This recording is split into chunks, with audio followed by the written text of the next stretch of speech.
pegou minha linha.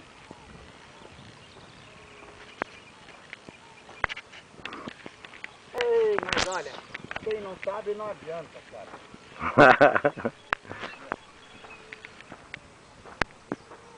Viu, Machado? Vamos ter que olhar ainda no anzol de quem que tá.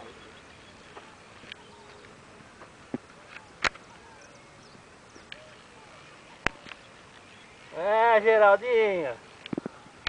Olha só, cara, acho que tem uns 10 quilos. Uns 10 quilos pelo jeito. Olha lá. Aí que ele fez, ele rolou a linha dele. O bicho é safado, rapaz. Olha lá. Só que ele fez, rolou na linha dele, fazer que foi ele que pegou lá. Tá minha linha? Tá na... Peraí, agora. O Geraldo tá querendo tirar o teu peixe, hein? Querendo foder meu peixe. Uma varinha, hein?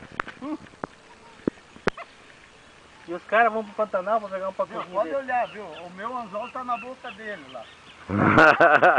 Foi o anzol. Olha, tomando linha, hein?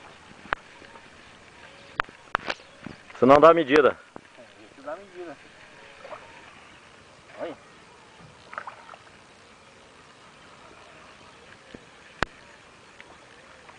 O teu assistente não vai tirar o peixe, hein? Tira aqui, ó. Pega o passaguá aqui, assistente. Calma aqui. Não pode. Essa aqui é aquela linha comum, linha 70. Mas deve ser 70 pela grossura dele. 70 tem no carretel, na linha velha. Já vou lá. Já vou lá. Deixa ele cansadinho. Não ergue a boca pra fora. Olha, ele mora antes da hora, né? E o teu assistente vai ficar pescando lá, não vai tirar? Pescando ele tirar, vai ser troco, hein? Me aprontou esse cara.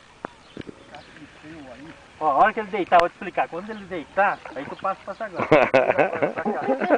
Vira pra cá. Assim a gente passou pra cá. Aê! Caraca! Vê se não pesca a linha dos outros. É verdade. Mostra o bicho aí. Dá uns 2,5 kg mais ou menos. Um pouquinho mais, dá.